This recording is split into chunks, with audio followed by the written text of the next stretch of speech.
So here we're going to deal with quite a tough essay question, and that's Greek relations with the Persians throughout the 5th century BC. It's fairly straightforward to write an essay question about the Persian Wars and interactions at the start of the century, but it is a little bit trickier to try and produce an answer where we're having to deal with the majority of time zones. We've got to really know our material if we're going to score highly in this essay question. So we've got to know our material to a very high degree of accuracy. We've got to know our key events and we've got to know our sources. And of course, we've got to know our structures for our possible essay questions. We know that we've got to prepare for our 30-mark modern historian debates on why the Greeks win the Persian Wars, the causes of the Peloponnesian War, and why Athens lost the Peloponnesian War. And we need to know the debates surrounding those key questions, where we can agree with a modern historian using ancient sources and examples, and where we can challenge the opinion of a modern historian. Following the modern historian debate, where, as I said, we've got these 20-mark questions that we spend 30 minutes writing on, we've then got a choice of 2 essays. And these are possible essay questions. Obviously, we don't know what the essay questions are in advance, unfortunately. So here are some possible essay questions. And certainly Persian influence throughout the module could be potentially quite a tricky one. The essay questions are 30-mark questions, and that will take you about 45 minutes to complete. You need to have a structure for each of these blue essay questions in your head if you're to achieve highly in this paper. Now, for the module, I feel that you can split the module into 5 key zones, 5 key time zones. And this is really important because if you get an essay question without a time zone, you're going to have to hop in and out of each time zone. If you get an essay question that has a specific time zone, obviously stick to that. So what are the time zones? Well, the first one is certainly the Persian Wars themselves. So the Ionian Revolt, the Darius Invasion, the Battle of Marathon, not forgetting Mardonius's campaign in 492, and the Xerxes invasion of 480.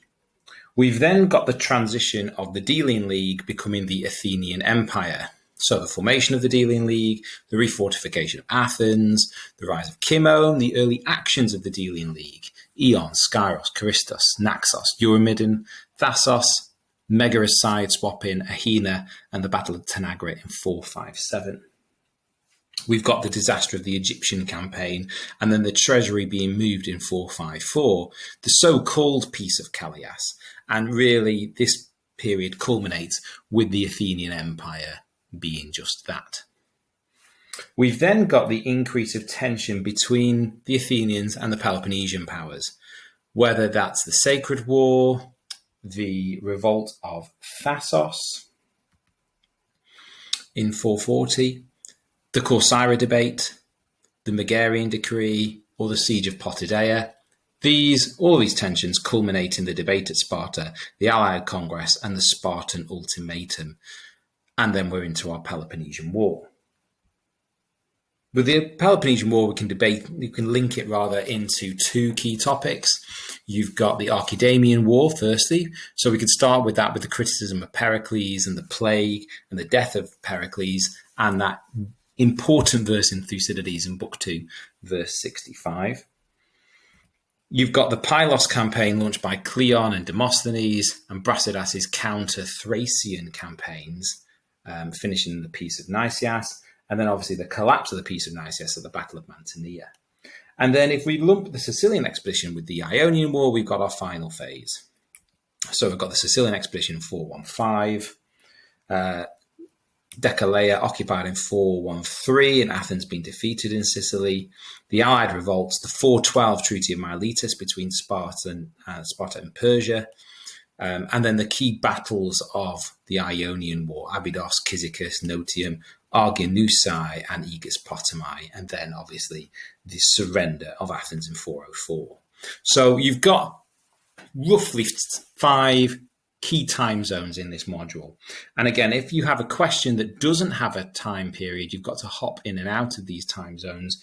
If you do, obviously stick to that. The crucial thing is to know your menu of the module like this. Obviously, you'll need to know sources. So it's really important that you know which sources you use for which particular event and what's useful about those sources, and which archaeological and subsidiary sources corroborate the main material that we're using. We're going to base this revision session on a past paper question looking at the impact the Persians had on the Greeks after 479. So the question is, the defeats inflicted on Xerxes weakened the Persians so much that all of the Greeks were free after 479. To what extent do you agree with this view? Well, obviously we've got to know our time zones again. So we've got a time period here after 479. So we are going to have to deal a little bit with the defeats inflicted on Xerxes. But then crucially, we've got that key phrase, all of the Greeks were free. And, is that an issue? So this question is really asking us two things. Number one, were the Persians weakened? And number two, were all the Greeks free? So if we look at a mark scheme for this, what it looks like is we've got the initial discussion of Xerxes at Salamis, Plataea, Mycale, and the Persian Wars. There's some very good opportunities here to use materials such as the Gate of All Lands and the Serpent Column.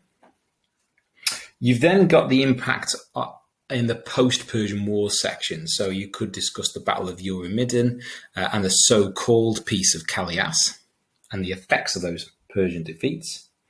Certainly the different groups after the defeat of Xerxes, in particular the growth of the Delian League. We then need to have some section on the Persians during the Peloponnesian War itself. And this is the bit where you'd need to really learn your material. So you've got the latter material in regard to sort of Persian support, the Treaty of Miletus, Tissaphernes in Thucydides, and the relationship between Cyrus and Lysander as covered by Xenophon. So importantly, there is these two key aspects of that question. If you can use Persian inscriptional evidence, that will really sort of help aid our answer and our source use.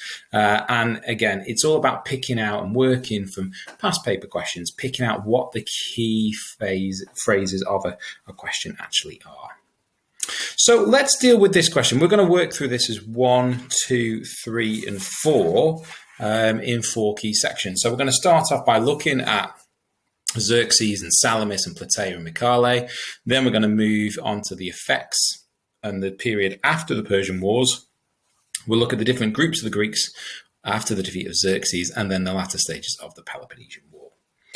So this question is asking us to start off with Xerxes because we've got that time period of after 479. But do remember, of course, if there was no time period, there would be a requirement for us to at least mention Darius and the Battle of Marathon and the Darius tomb. Obviously, that's not in this case.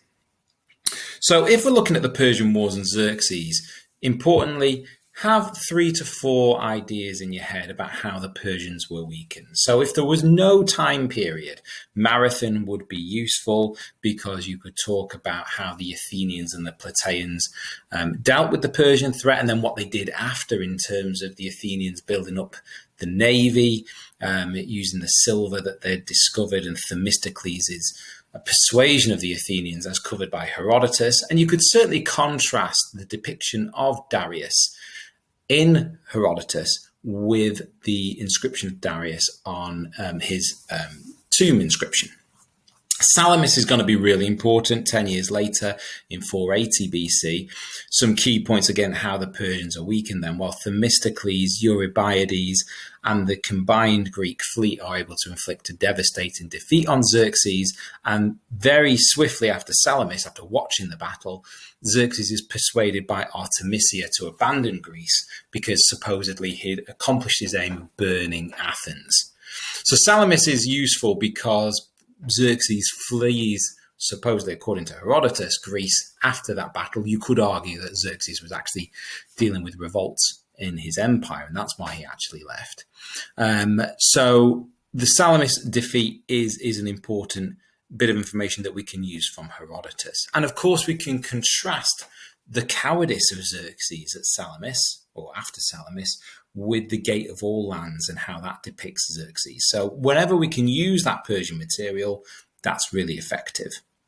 We can then discuss the Battle of Plataea, where we have the combined Greek forces led by the Spartan army, and in particular Pausanias, against the Persian forces led by Mardonius, some 300,000 troops. And importantly, the defeat inflicted on the Persians meant that the Persians had to retreat out of Greece once and for all. And of course, you can link Plataea with the Serpent Column, which is another exam spec archaeological element. And the Serpent Column is a spectacular source to really corroborate Herodotus's coverage of the Battle of Plataea. Finally, you've got Mycale. Mycale is pretty good because you've got a great example of Leotychidas, the Spartan king, leading an assault on Persian forces and sowing confusion and playing on the Persian distrust of their Ionian Greek allies. And it's the Battle of Mycale that finishes, you could argue, the so-called, the Persian Wars. Obviously, don't forget to mention the archaeological materials, so the Gate of All Lands and Darius's tomb, and do be aware that there is no Persian equivalent of Herodotus, so we don't really have a Persian perspective on these defeats. But interestingly, the Darius inscription and the Xerxes Gate of All Lands really give us a contrasting view of Xerxes and Darius. Let's move on to our second section and the period after the Persian invasions. What really happens with our Greeks at this period and Greek and Persian interaction? Well, what we can discuss here is we could absolutely discuss the Battle of Eurymedon in 468 BC. The Battle of Eurymedian is a Delian League victory against the Persian navy, inflicted by Cimon, the son of Miltiades, and Eurymedion is in southern, was in southern Turkey. And this supposedly stops the Persians from being able to launch any new invasion of Greece. The information we get, there's a little bit of information from Thucydides, but the key info comes from Plutarch, who's writing his biography of Cimon in the 1st century AD. So Plutarch gives us some really great information about the Battle of Eurymedon and Cimon's role in it. But importantly, this Battle of Eurymedon, you could argue, at least freed the Greeks of the Persian threat.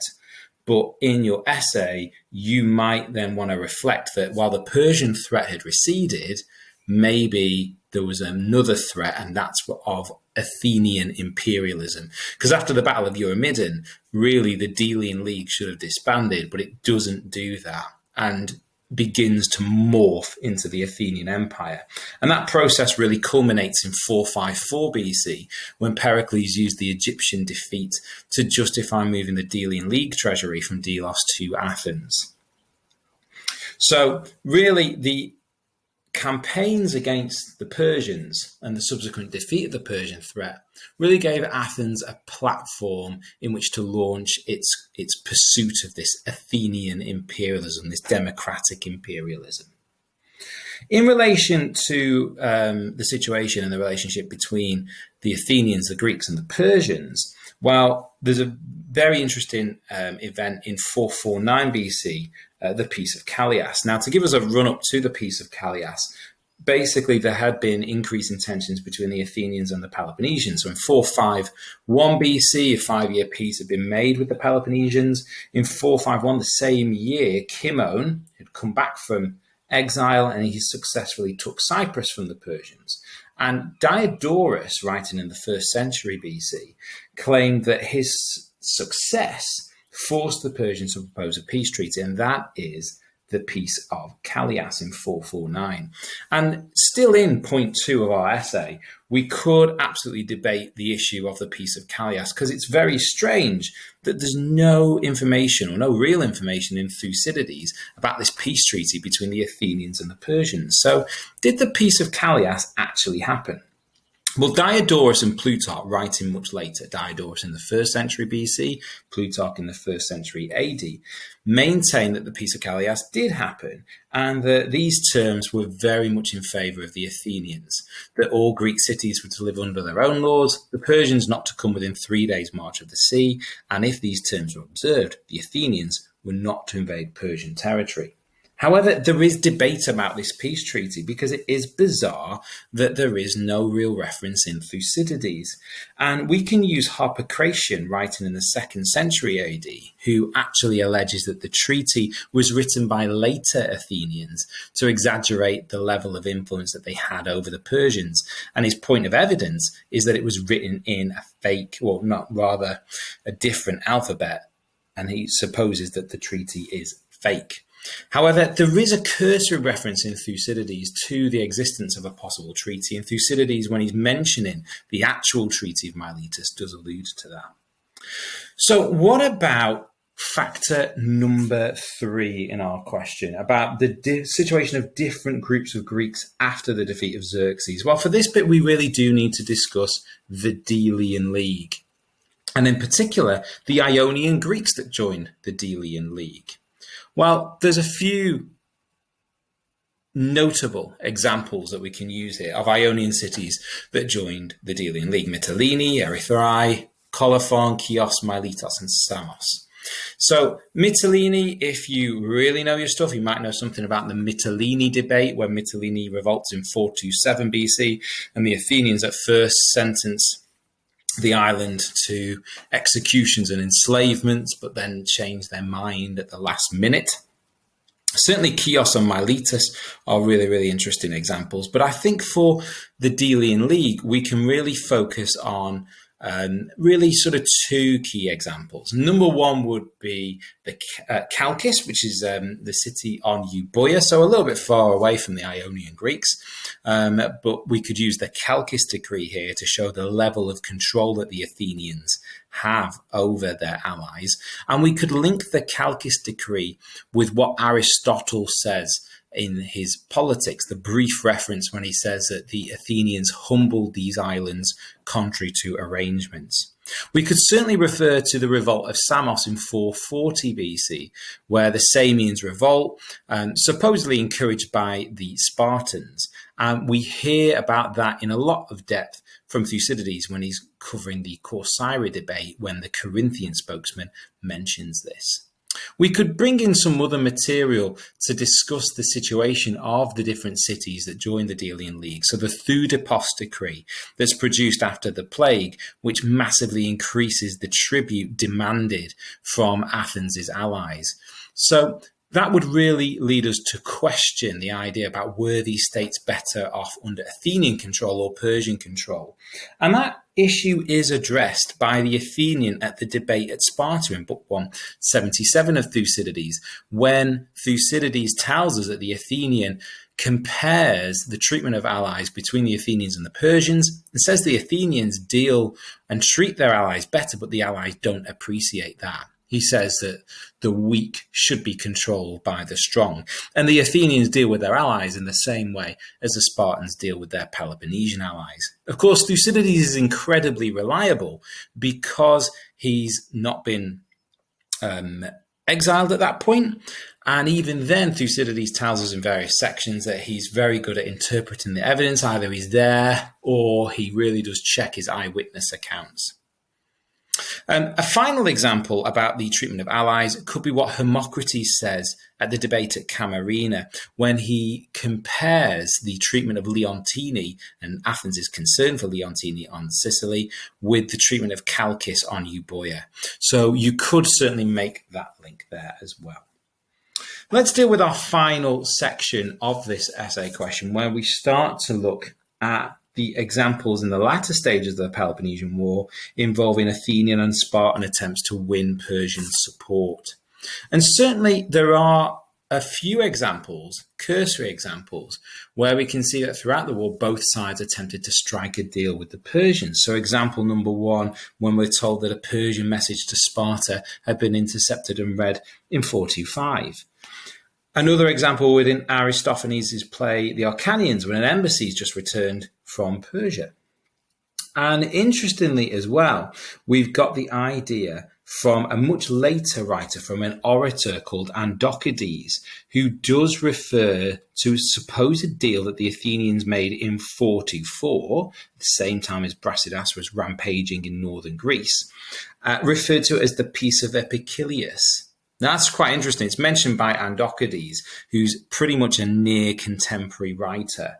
So I think this adds an awful lot of weight to what Andokides says. And Andokides says this about this earlier attempt for Athens to make a deal with the Persians. Thus, and it is only by calling the past to mind that one can properly determine policy, we began by making a truce with the great king and establishing a permanent accord with him. But we chose instead what we imagined to be a more advantageous understanding. The king in his anger replied by allying himself with Sparta and furnished her with 5,000 talents with which to prosecute the war, nor was he satisfied until he had overthrown our empire. That is one instance of such policy. And Andokides, as a near contemporary orator, does actually give us an awful, a little bit of food for thought, I suppose, about the idea that it's not really just Sparta seeking out a Persian alliance, it's the Athenians as well. Obviously, if we're talking about Persian intervention, we've got to discuss the Treaty of Miletus in 412 BC, and Thucydides is the one that gives us the real information here. And essentially, in a nutshell, Sparta, the so-called liberators of Hellas, certainly need wealth from the Persians to fund their navy, and in exchange, they essentially sell out the Ionian Greeks after the defeat of Athens to be given to Persia. So why was Sparta able to gain support in the latter stages of the Peloponnesian War, despite both sides attempting to do so much earlier on? The reason for that is because now Darius II was secure on the Persian throne after a civil war. So he's in the position to be able to start to stretch out and expand his influence. And we're told that Darius II sent his satrap Tissaphernes and Pharnabazus to recover tribute from the Ionians. Tissaphernes, under the influence of Alcibiades, who at that point had been exiled from Athens and was on the Spartan side temporarily, Tissaphernes made a deal with the Spartans, and at the same time, Athenian allies Chios and Miletus revolted. The rest of the information concerning Persian intervention, though, comes from a different source. We can't use Thucydides anymore. And that's because Thucydides' account cuts off early in 411.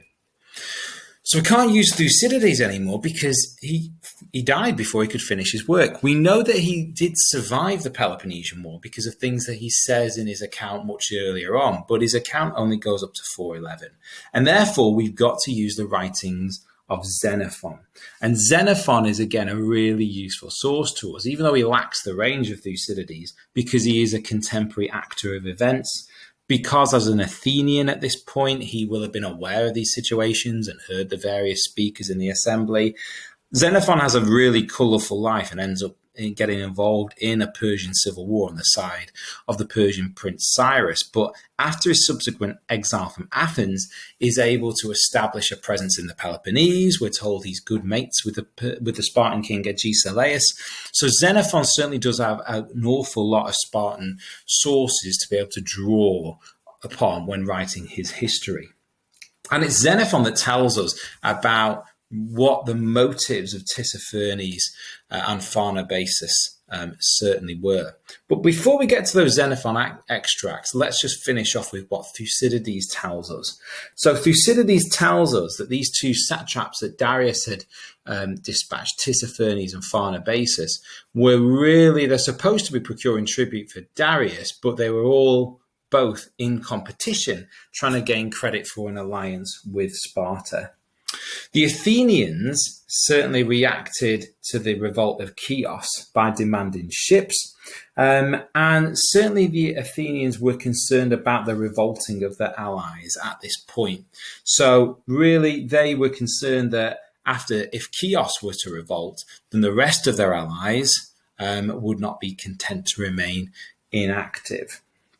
And certainly what's demanded from in terms of Miletus is one month's pay, 3 obos initially, and then 1 drachma a day. So what's Xenophon telling us about this final issue with the Spartans and the Persians? Well, Xenophon tells us about the Spartan alliance with Persia. And essentially at this point, the Athenians had captured Byzantium. The Spartans were working with the Persian satrap Cyrus. And Cyrus really does play a game in regard to keeping the alliance with Sparta under wraps from the Athenians and delays some Athenian ambassadors for some considerable time. In 1.5, we find out that Cyrus has promised to pay for the war. And in 1.6, we actually see some disagreement because Callicratidas, the Spartan admiral, actually doesn't really like the idea of Sparta working with the Persians. So Callicratidas is completely against that. But of course, he's going to lose the Battle of Archaedamian and end up being killed. So we're not going to really, Cyrus doesn't have to worry about Callicratidas for too long. Cyrus and the fact that Sparta was relying upon Persian money didn't really sit well with Callicratidas, and he thought that Sparta could win without Persian support. And finally, it's the Xenophon extracts that tell us about Lysander winning the Battle of Notium and then the Battle of Aegas Potami, and essentially Cyrus chucks money Lysander's way. We're told that they do establish a really strong relationship. So to go back to the start, what we've got to do for any Greek relations with Persian essay question is we've got to make sure that we deal with those different time periods. So we've got to deal with the Persian Wars, which is going to be the easier aspect of the question. We've then got to look at the impact after the Persian Wars, in particular the Battle of Euromidian, the Peace of Callias. We've got to look at the situation of Ionians, in particular, those Ionian Greek cities that joined the Delian League. And is it better for them? Or actually, have they just traded one master for another one, as one of our speakers in Thucydides hints? And then finally, we've got to look at the final stages of the Peloponnesian War, and in particular use Xenophon here to show us about how the Spartans and the Persians, and in particular Cyrus and Lysander, establish a really strong relationship.